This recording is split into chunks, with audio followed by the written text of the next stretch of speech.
Gold, trusted gold buyers. మీరు తాకట్టు పెట్టిన బంగారాన్ని విడిపించి ఈ రోజు ఉన్న మార్కెట్ ధరకు కొనబడను.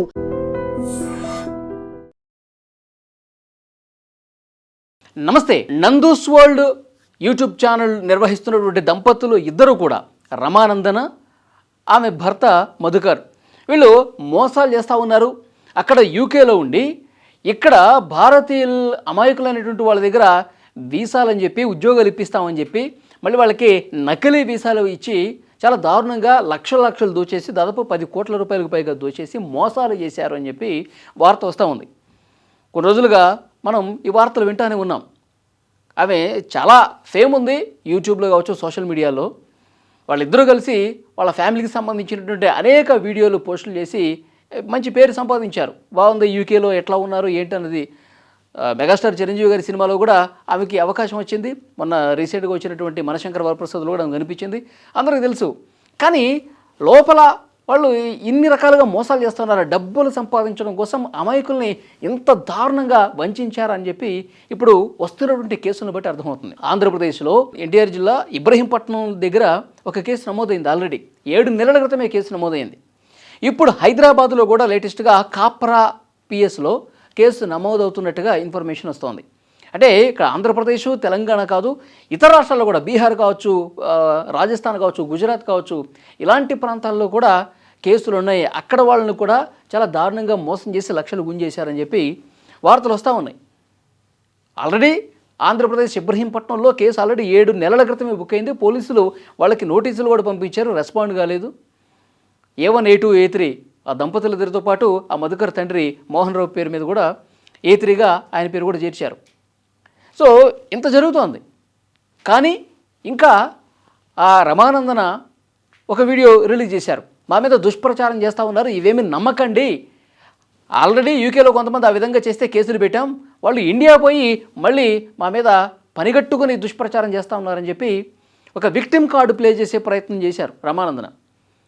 ఎందుకంటే అరే పాపం వాళ్ళకి నిజంగానే వాళ్ళకి మంచి పేరు ఉంది, యూట్యూబర్స్గా పేరు తెచ్చుకున్నారు, చిరంజీవి గారు లాంటి సినిమాల్లో యాక్ట్ చేశారు, అరే వాళ్ళు ఎందుకు తప్పు చేస్తారు, వాళ్ళు ఎందుకు మోసాలు చేస్తారు, డబ్బులకి కక్కుర్తిపడేటువంటి వాళ్ళ పాపం వాళ్ళ మీద ఎవరో అవాండాలు వేస్తున్నారని చెప్పి జనాల్ని నమ్మించడానికి ఆ వీడియో ఏమైనా చేశారా? అర్థం కావట్లా.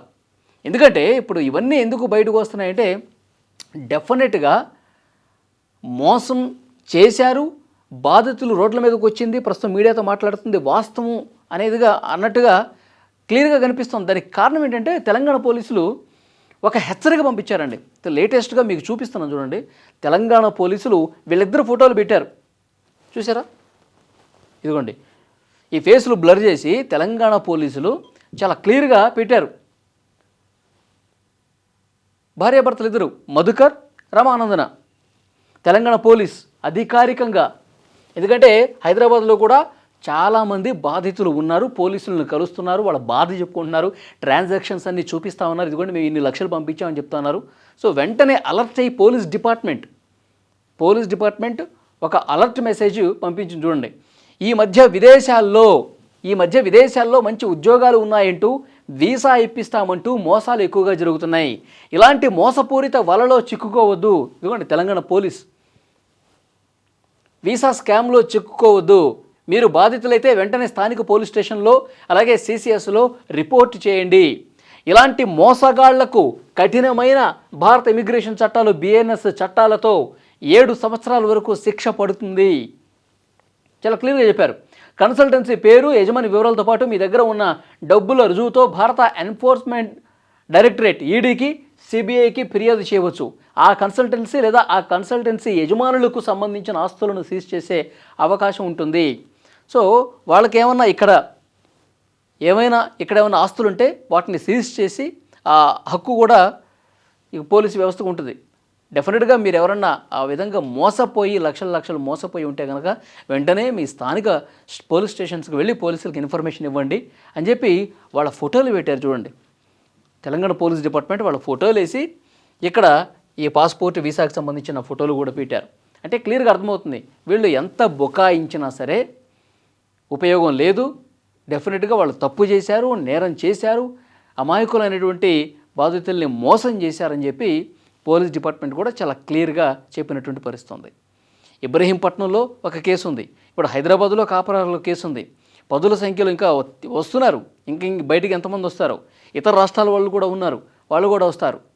అంటే మేము యూకేలో ఉన్నాము, మేము లండన్లో ఉన్నాము, మమ్మల్ని ఎవ్వరూ ఏమీ చేయలేరు, వాళ్ళు అసలు ఇక్కడ మా వరకు రాలేరు, వాళ్ళు ఏదైనా కేసు పెట్టినా చెల్లదు, ఎందుకంటే యూకే పౌరసత్వం ఉంది మాకు, భారతీయ చట్టాలు మాకేవీ చెల్లవు, మేము భారతదేశం వస్తే కదా భవిష్యత్తులో అసలు మేము భారతదేశంలో అడుగు పెట్టము, అడుగు పెడితే కదా మేము అరెస్ట్ అయ్యేది, మా సంగతి చూసేది, మేము అటు రాము అన్నటువంటి ధీమాన.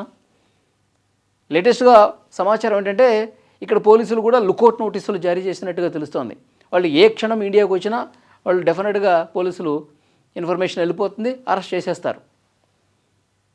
కానీ వాళ్ళు వస్తే కదా, ఈ భారతీయ వాళ్ళ అడ్వకేట్ ఎవరో చెప్తా ఉన్నారంట, వాళ్ళని ఏమీ చేయలేరు, అక్కడ చట్టాలు అక్కడ ఉంటాయి, ఇక్కడ చట్టాలు ఇక్కడే, వాళ్ళు అసలు కనీసం టచ్ కూడా చేయలేరని చెప్పి అడ్వకేట్ మాట్లాడుతూ ఉన్నారంట. మరి అడ్వకేట్లు వాళ్ళ దగ్గర ఎంత తీసుకున్నారేమో తెలియదు.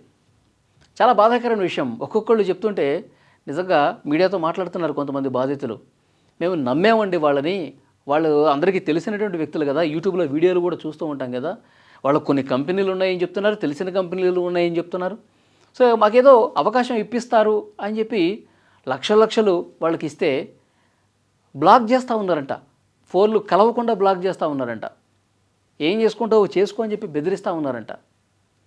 ఇంత దారుణంగా వాళ్ళు మారిపోయారు. సో డెఫినెట్గా పోలీసులు అయితే కేసు నమోదు చేశారు. ఇబ్రహీంపట్నంలో కేసు ఉంది ఆల్రెడీ, ఇక్కడ హైదరాబాద్లో కూడా కేసు తీసుకునేటువంటి పరిస్థితి ఉంది. ఇంకా బాధితులు పెరుగుతున్నారు, ఎవరి దగ్గర ఎంత తీసుకున్నారన్నది కూడా పోలీసులు ఇన్వెస్టిగేషన్లో బయటకు వచ్చే అవకాశం ఉంది. కానీ వాళ్ళ దగ్గర నుంచి ఈ బాధితులకు ఎట్లా న్యాయం చేయాలన్నది కూడా చాలా సీరియస్గా యాక్షన్ తీసుకోవాల్సిన అవసరం ఉంది. నిజంగా బాధితులు ఎక్కువయ్యారనుకోండి, కోట్ల రూపాయల సొమ్ము అనుకోండి, డెఫినెట్గా భారత అక్కడ ఉన్నటువంటి మన ఎంబసీ ఆఫీసర్స్తో మాట్లాడి అక్కడ ప్రభుత్వానికి కూడా సమాచారం ఇచ్చి వీళ్ళు విధంగా మోసం చేశారని చెప్పి అక్కడ ప్రభుత్వాలకు సమాచారం ఇచ్చి వాళ్ళని ఎట్టి పరిస్థితుల్లో భారత్కి తీసుకురావాల్సినటువంటి అవసరం ఉంది. ఆయా పనిని పోలీసులు చాలా సీరియస్గా తీసుకోవాలి. ఎందుకంటే ఇక్కడ బాధితులు బాధలో ఉన్నారు కాబట్టి, లక్షలు పోగొట్టుకుని ఉన్నారు కాబట్టి, వాళ్ళ నుంచి ముక్కుపిండి వాళ్ళ ఉద్యోగాలు ఇవ్వకపోతే ఇవ్వరు, కానీ కనీసం వీళ్ళ డబ్బులు వీళ్ళకి ఇప్పించే న్యాయమైన చేయాలి కదా. సో ఆ రకంగా ప్రయత్నం చేయాలి. అక్కడ ఉన్నటువంటి మన ఎంబసీ అధికారులతో, అక్కడ భారత హైకమిషన్ అధికారులతో మాట్లాడి అక్కడ ఉన్నటువంటి ప్రభుత్వాలకి సమాచారం ఇచ్చి వీళ్ళ నేరాలని ఆధారాలతో సహా రుజువు చేపించి వాళ్ళు ఇండియాకి తీసుకొచ్చి వాళ్ళ మీద యాక్షన్ తీసుకోవాల్సినటువంటి అవసరం ఉంది. అలాగే బాధితులకి న్యాయం చేయాల్సినటువంటి అవసరం ఉంది. సో డెఫినెట్గా తెలంగాణ పోలీస్ డిపార్ట్మెంటే అధికారికంగా తన వెబ్సైట్లో పెట్టింది అంటే, ఈ విధంగా మోసపోవద్దని చెప్పి వాళ్ళ ఫోటోలు పెట్టిందంటే, ఎంతో కొంత ఆధారాలు లేకపోతే వాళ్ళు పెడతారా? వీళ్ళు మోసం చేయకపోతే ఇంత అఫీషియల్గా డిపార్ట్మెంటే పెడుతుందా? కాబట్టి ఇక్కడ క్లియర్గా నేరం చేశారు, తప్పు చేశారని చెప్పి రుజువైపోయింది. వెంటనే వాళ్ళని ఇండియాకి తీసుకురావాలి, బాధితులకి న్యాయం చేయాలి. ఈ వీడియో మీద తప్పకుండా మీ అభిప్రాయం కామెంట్ చేయండి.